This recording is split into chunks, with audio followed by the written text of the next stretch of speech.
Nayanam namaskritya naram chaiva narottamam devim saraswatim vyasam tato jayamudiraye nashtaprayeshu abhadreshu nityam bhagavata sevaya bhagavati uttama shloke bhaktir bhavati naistiki.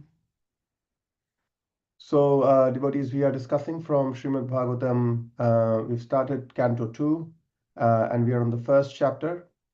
And we saw the first canto ended with the wonderful questions from Sukadev Goswami, Parīkṣit Maharaj to Sukadev Goswami. And then from this canto, start of the first chapter, we see how Sukadev Goswami has acknowledged that Mahārāja Parīkṣit has asked wonderful questions, and then he's continued to speaking further. So yesterday we discussed verse 2, and today we're going to be covering verse number 3. So Prabhuji, if you can please share the verse on the screen. Thank you.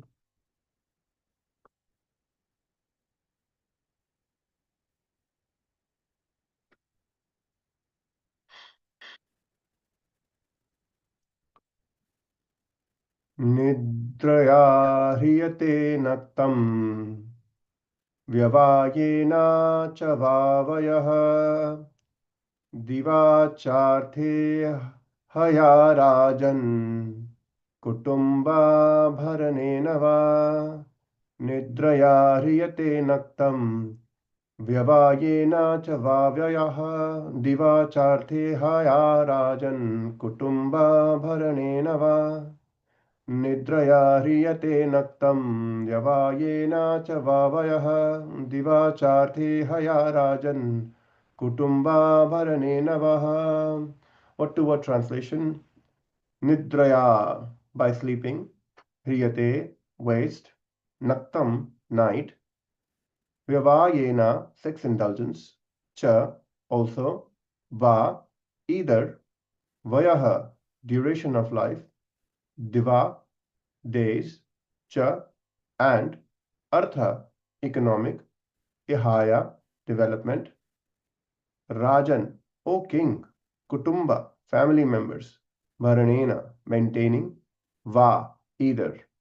Translation and purport by His Divine Grace, A.C. Bhaktivedanta Swami Srila Prabhupada Ki Jai. Translation: the lifetime of such an envious householder is passed at night, either in sleeping or in sex indulgence, and in the daytime, either in making money or maintaining family members.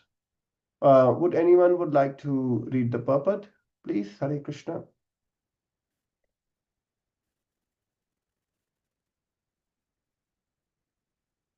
I can read, Prabhu. Thank you, Mataji. The present human civilization is primarily based on the principles of sleeping and sex indulgence at night, and earning money in the day and spending the same for family maintenance. Such a form of human civilization is condemned by the Bhagavata school. Because human life is a combination of matter and spirit soul, the whole process of Vedic knowledge is directed at liberating the spirit soul from the contamination of matter. The knowledge concerning this is called Atma Tattva. Those men who are too materialistic are unaware of this knowledge and are more inclined to economic development for material enjoyment. Such materialistic men are called karmis, or fruitive laborers, and they are allowed regulated economic development or association of women for sex indulgence. Those who are above the karmis, that is the jnanis, yogis, and devotees, are strictly prohibited from sex indulgence. The karmis are more or less devoid of Atma Tattva knowledge, and as such, their life is spent without spiritual profit. The human life is not meant for hard labor for economic development, nor it is meant for sex indulgence like that of the dogs and hogs. It is especially meant for making a solution to the problems of material life and miseries thereof. So the karmis waste their valuable human life by sleeping and sex indulgence at night, and by laboring hard in the daytime to accumulate wealth, and after doing so, they try to improve the standard of materialistic life. The materialistic way of life is described here in a nutshell, and how foolishly men waste the boon of human life is described as follows. Thank you. Thank you, Mataji. Om Ajnanatimirandasya Gyananjana Shalakaya Chakshurunmilitam Yena Tasmai Shri Guruve Namaha Nama Om Vishnu Padaya Krishna Prishtaya Bhutale Srimate Bhakti Vedanta Swaminiti Namine Namaste Saraswate Deve Gauravani Pracharine Nirvishesha Shunyavadi Paschatya Deshatarine Jai Sri Krishna Chaitanya Prabhu Nityananda Shri Advaita Gadadhara Srivasadi Gaura Bhakta Vrinda Hare Krishna Krishna Krishna Hare Hare Hare Rama Rama Rama Hare Hare. So such a powerful verse and powerful commentary by Srila Prabhupada on this verse. So yesterday we discussed verse number 2, which says, where Shukdev Goswami is saying, those person who are materially engrossed or grahamedis, being blinded to the knowledge of the ultimate truth, which is Atma Tattvam, have many subject matters of hearing in the human society, O Emperor. And today's verse is describing what are the activities of these grahamedis. So the lifetime of such an envious householder or grahamedi is passed at night either in sleeping, nidraya, or in sex indulgence, vyavayena, and in the daytime in either making money, which is artha, or in maintaining family members or kutumba. So on similar lines, Rishabdev has very wonderfully mentioned when he was instructing to his 100 sons in Canto number 5, पुंसा स्त्रिया मैथुनि भावमेतं तयोर्मिथो हृदया ग्रन्थिमाहुः अतो गृहाक्षेत्रसुताप्तवित्तैर्जनस्य मोहोऽयमहं ममेति. So Rishabdev is saying that the attraction between male and female is actually the basic principle of material existence. And this misconception of this attraction, it ties together the heart of the male and female. And because of this tying together, one becomes attracted to one's own body, one's home, one's property, children, relatives, wealth, so on. And what this does. So when one is attracted to all these things, this way one increases the life's illusions and thinks everything in the world in terms of either I or mine. Aham, mameti, I and mine.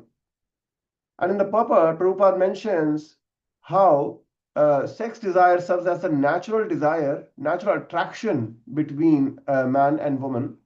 And when they're married, this relationship becomes very more involved. And due to this illusion, one thinks this is my husband and this is my wife. And this is called Hridaya Granthi. So Hridaya means the heart and Granthi means the knot. And Prabhupada mentions that this knot, once it's tied, it's very difficult to undo. Even when husband and wives have to separate either because of varnashram or because of unfortunate things like divorces, such person are still affected by these desires. So the person still gets attracted to, materially attached to family, property, children. You know, even though all these things are temporary, we know that. Because at the end of the life, we'll have no relationship to the family member, no proprietorship of the property or the children. So everything what we have actually is very temporary. Till we have this soul is in this present body, we are claiming right of these things, which we shouldn't. And because of this attachment and bondage due to that attachment, people forget their relationship with Krishna. Because of this I and mine, people forget this relationship with Krishna. And this ignorance of relationship with Krishna is the prime reason we all are here in this material world. So the person who has that consciousness of having this I and mine, they are called Grahmedis. But what happens if these people operate in a different way? What happens if they think Krishna is always at the center of whatever they do? Then, and they actually not just think, they actually apply their lives in a way that Krishna is at the center. Then Grahamedis can become Grihasthas. where everything in life is meant to serve Krishna, to please Krishna, to please Krishna's devotees, to love all living entities, understanding that everyone and everything is related to Krishna, is Krishna's energy. And for exalted devotees, wife and children are not a cause of bondage because they are devotees, and they can actually act as a cause of liberation also. So in a broad way, if we look the differences between Grahamedis and Grihasthas, so from a goal point of view, Grahamedi has a goal of sense enjoyment or material enjoyment, whereas Grihastha has the goal of spiritual advancement. So this principle is different when they are doing any action or any activity. The desire, the intent is different. For Grahamedi, it's material enjoyment, and for Grihastha, it's spiritual advancement. In terms of performing rituals or activities, Grahamedi does everything for economic gain, whereas Grihastha does everything for purification and devotion. In terms of attachment, the Grahamedi is very, very deeply attached to family and possessions, whereas Grihastha, he is detached. He sees family as part of his duty, but not just duty. He actually is spiritually attached to the families because he thinks he has a duty of making sure the family goes back to Godhead. So he has a relationship with the family in a way that doesn't hinder their progress to spiritual advancement, actually supports them. And what's the outcome? So Grahamedi is always after this life is continued, is always existing in this life of birth and death perpetually. Whereas the Grihastha, if they follow their life very nicely, they follow Krishna consciousness very nicely throughout the life, they can progress towards liberation. They can get free from this bondage, and then they can go back to the spiritual world. So let's further discuss what happens to people like these Grahamedis who waste their life in attachment to wife, children, wealth, and relatives, and so on.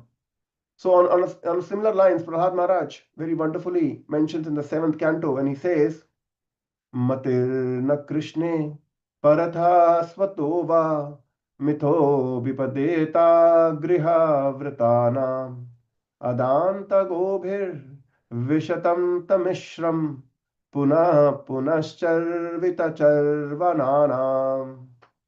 So Prahlad Maharaj says, because of uncontrolled senses or adanta godbhir, because of uncontrolled senses, persons which are addicted to the materialistic life, the bodily concept of life, they are also called griha vritana, makes progress towards hellish conditions, tamishram, and then repeatedly chew which is already been chewed, punash charvitana. So for these people who lead materialistic life or griha vritas, as mentioned in this verse, their inclination towards Krishna, their attraction towards Krishna is never aroused, even if someone very, very knowledgeable is instructing them, or by their own efforts, or by a combination of both. And this is the worst aspect of materialistic way of living. Yes, if they just enjoy, if they think everything as I and mine, we are incurring sins. We are not relating everything to Krishna. We are thinking us to be the proprietor. It's the sin itself. So by doing all that, yes, that the living entity will go down to hellish planets. The living entity will get suffering for the bad karmas, for the sins, for the papas. And after they go to the hellish planet, different kind of suffering will be imposed on the living entity. And what to say about suffering? The suffering we cannot even imagine, because our human body is very limited in its capacity to how much suffering it can endure. If we induce too much suffering to the living entity, the soul leaves the body, the person dies, as we say. But because in hellish planet, our suffering is a lot more, our allocated suffering is a lot more. We are given special bodies. These special bodies have ability to endure immense amount of pain that we cannot even fathom, but the body still doesn't die. The worst thing that will happen is we go unconscious. But as soon as we regain consciousness, the pain starts again. So yes, all this is a very big problem of this way of living life, that which is going to the hellish planets and getting all this physical or mental suffering. But the bigger problem in hellish condition is one remembrance of Krishna is even further reduced. We further go towards ignorance, which is going away from Krishna. And hence, this means that we have to spend even more lives and millions of years separate from Krishna. This is the greatest loss of having this materialistic way of life. This is really sad. So, but what happens if one actually understands this and tries to become a devotee of the Lord? So Krishna says in 9:13 in Bhagavad Gita, Mahatmanastu mam partha devim prakritim ashritah bhajante ananyo manaso nyatva bhutadim avyayam. So Krishna says that great souls under the protection of the divine are under the protection of the divine nature. They are fully engaged in devotional service because they know Krishna as the Supreme Personality of Godhead, original and inexhaustible. So Srila Prabhupada mentions in the purport that this is in this verse a description of the Mahatma is given.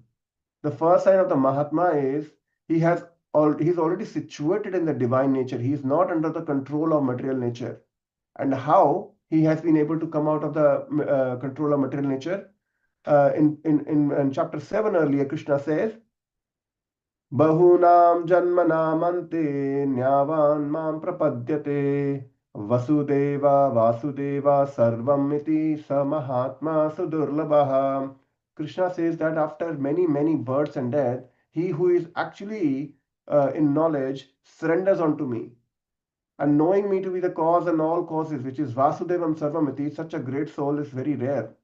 So in the purport, Srila Prabhupada is saying that the living entity, while executing devotional service, after many births, may actually be situated in transcendental pure knowledge. That the Supreme Personality of Godhead, Krishna, is the ultimate goal of self-realization. And such a soul understands that this material world is nothing but just a perverted reflection of the spiritual world. So if we know something is a fake, we will lose attraction for them. If you're buying something, we know, oh, this is a vegetable, but then you say, oh, this capsicum is not an actual capsicum, this is made of a plastic. Straight away you say, okay, appreciate it, but then you move it on the side because you're looking for the actual capsicum for cooking, and the plastic will not serve your purpose. So similarly, when a person understands this material world is a perverted reflection, they let go of this material world. They try to engage with it to the extent it's required, not beyond. And then that living person, that living entity, if he thinks that, then he thinks that everything is in relation to Krishna, Vasudevam Sarvamiti. And what happens when the living entity knows that Krishna is everything, or Krishna or Vasudevam Sarvamiti? What are his activities? So that is explained in 9:14. Krishna says, Satatam kirtayanto mam yatantascha drinavritah namasyantascha mam bhaktya nityayukta upasate. So that devotee who knows this, that Krishna is Sarvamiti, this devotee is always chanting Krishna's glories. Satatam kirtayanto mam. And then he is endeavoring with great determination. Yatantascha drinavrita. He is always bowing down before Krishna. Namasyantascha mam bhaktya. And then these souls perpetually worship Krishna with devotion. Nitya yukta upasate. So let's further discuss. So this is all good, very much in theory. He said, oh, wow, I can actually get out of this material world. I just need to understand Vasudevam Sarvamiti. I just need to render devotional service, and after some time I'll be placed in knowledge. Yeah, so it looks possible, but then you say, but it sounds difficult also. How can I do it? I've not seen someone recently. But then, Krishna consciousness is so nice. We have example of so many acharyas. So let's discuss some example of grihasthas who have lived their life this ways. So yesterday, Sakira Prabhu very nicely explained how the 7 of the 12 Mahajans were grihasthas. So further expanding on that, let's discuss other acharyas in our Guru Parampara. So we have prime example of Srila Bhakti Vinod Thakur. So Bhakti Vinod Thakur was a grihastha, but from his material occupation point of view, he was also a responsible officer, a magistrate. And he was so exalted that he used to come from his office generally at 5 o'clock, then he take his dinner, immediately go to bed. So let's say 7 o'clock, let's say assume he goes to bed, and then he used to again wake up at midnight at 12 o'clock. And then at that time in the midnight, he used to start writing books, spiritual books. And then throughout his lifetime, he wrote and left behind around 100 books. And then he also excavated birthplace of Lord Chaitanya. He organized how to develop that birth site, which is Sridham Mayapur. And while doing all this, he was also nicely maintaining his family. So we can say, oh, he must be focusing so much on devotional service. Oh, definitely, he would have not looked after his wife or children. But, he gave birth to such a powerful devotee, Srila Bhaktisiddhanta Saraswati Thakur, who spread Krishna consciousness throughout India by establishing Gaudiya Maths, and who eventually also accepted our Srila Prabhupada as his own disciple. So such powerful children he got, who actually initiated eventually our own Srila Prabhupada. So Bhaktivinoda Thakur had so many businesses. He used to go about everywhere and preach Lord Chaitanya's philosophy. He used to sell books to foreign countries. In 1896, he also attempted to sell his book, Life and Precepts of Chaitanya, to McGill University in Montreal. So what we understand is Bhaktivinoda Thakur was a very busy person. He's a very busy acharya. So just like Bhaktivinoda Thakur, all grihasthas have to adjust things in their life. We all cannot just think, because I'm a grihastha, because I'm a householder, because I have a job, I have family, I cannot become a preacher. Preaching is not just a business for someone who's a sannyasi or a brahmachari. Preaching is everyone's business. It is business for everyone. It is important for everyone. So we can think, okay, this is, 100 years back or 150, 200 years back, Bhaktivinoda Thakur, that is possible at that time, but today's life is very complex. We cannot do this today. So Krishna is again very kind. We have example in today's life as well. So in our old Burbank Yatra, we have very good examples of His Grace Sakira Prabhu, Keshapriya Prabhu, His Grace Viraj Krishna Prabhu. So Sakira Prabhu and Viraj Krishna Prabhu, they run a business, have been running business throughout their life. But throughout their life, they both have cultivated so many people.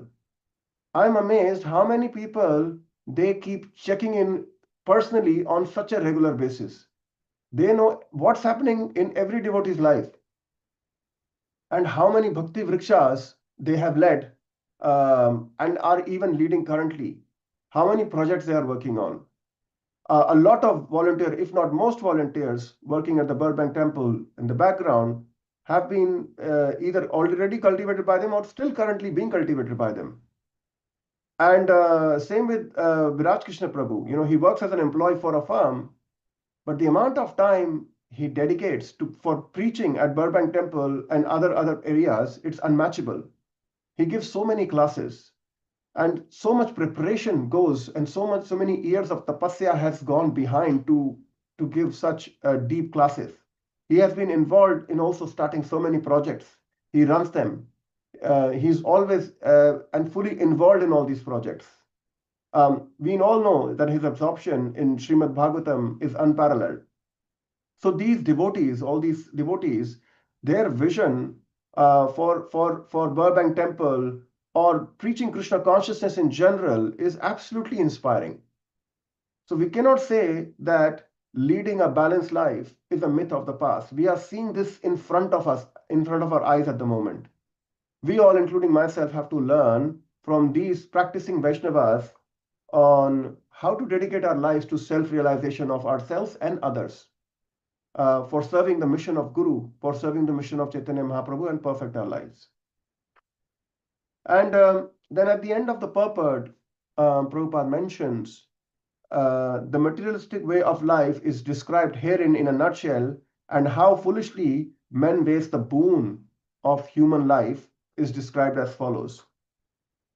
So in a few words on this very similar line, we'll also read this important verse which is coming up in Canto 2, Chapter 1. Dharma svanushtita pumsam vishvaksena kathasuyaha Notpadayet yadi ratim shrama eva hi kevalam. So basically, whatever occupational activities a man performs, if they do not provoke attraction to the message of Krishna, these activities are nothing but useless labor. And on a similar lines, Govinda Dasa has written this very beautiful bhajan that we all have heard. Bhajahure mana Shri Nandanandana Abhaya Charanara Vindare Durlabha Manav Janam Sat Sange Tarao He Bhava Sindhure. So Govind Das is saying, O mind, just worship the lotus feet of the son of Nanda, which makes one fearless.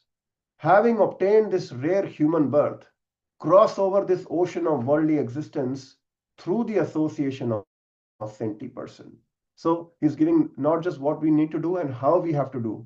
So he's saying, mind, just take the shelter of lotus feet of Krishna, which makes one fearless, and having this human body cross over this ocean of material existence. And how? By through associating with saintly person, through associating with senior Vaishnavas. And let's make use of this human life. Let us all make this use of human life by associating with saintly people. And how do we associate? Just by physically being in their proximity or sitting next to them? No, physical association is good. Yes, it's good. Darshane pavitra kare ye tumhara gun. Yes, it's important. But for us, we have to go beyond. We just don't have to physically associate. We also have to hear from them. We have to follow their instructions. We have to serve them. That is real association. We have to take their values. We have to try and understand. We have that discipline of sadhana they have. We have to try and imbibe in our lives. So that is called real association. So it's 3 minutes left. I'd like to stop here. Sakira Prabhu very nicely recommended that we should read all the first 6 verses, I believe. So we're going to just read the 6 verses of chapter 2. Of chapter 2, yeah, of chapter 1, sorry, of Canto 2.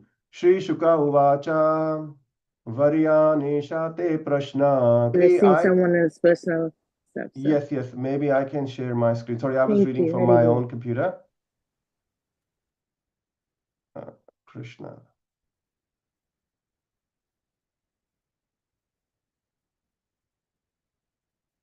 Can you see my screen okay, Mataji?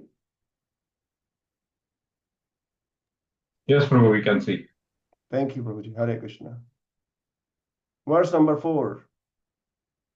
Dehaptaya kalatradish atmasanye shashatsvapi tesham pramatto nidhanam pashyannapi na pashyati. Persons devoid of Atma Tattva do not inquire into the problems of life, being too attached to the fallible soldiers like the body, children, and wife, although sufficiently experienced, they still do not see their inevitable destruction. Verse number 5. Tasmad Bharata Sarvatma Bhagavan Ishvaro Harihi Shrotavya Kirtitavyascha Smratavascha Chechadatvayam. O descendant of King Bharat, one who desires to be free from all miseries must hear about, glorify, and also remember the personality of Godhead, who is the super soul, the controller, and savior from all miseries. Verse number 6. Etavan sankhya yogabhyam swadharma parinisthaya janma labha parapumsam ante narayana smritihi. The highest perfection of human life, achieved either by complete knowledge of matter and spirit, by practice of mystic powers, or by perfect discharge of occupational duty, is to remember the personality of Godhead at the end of the life. Thank you so much, dear devotees. I'd like to stop here.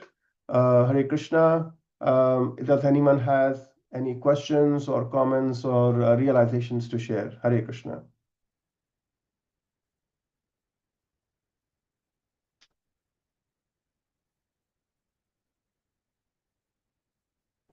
Hare Krishna, Prabhuji. Thank you for such a wonderful class. Hare Krishna, Mataji. Thank you. All glories to Srila Prabhupada. Okay. If no other comments, Grantraj Srimad Bhagavatam ki jai. Jagat Guru Sri Prabhupada ki jai. Thank you, devotees. Have a wonderful Krishna conscious day. Hare Krishna. Hare Krishna. Thank you, Thank you Prabhu. so much, Prabhuji. Hare Krishna. Hare Hare Krishna, Prabhu. Thank you. Thank Hare you very Hare much Krishna, for a beautiful Prabhu. class. Hare Krishna, Hare Prabhu. Haribo. Haribo. Hare Krishna. Thank Hare you, Krishna. Prabhuji. Hare Krishna.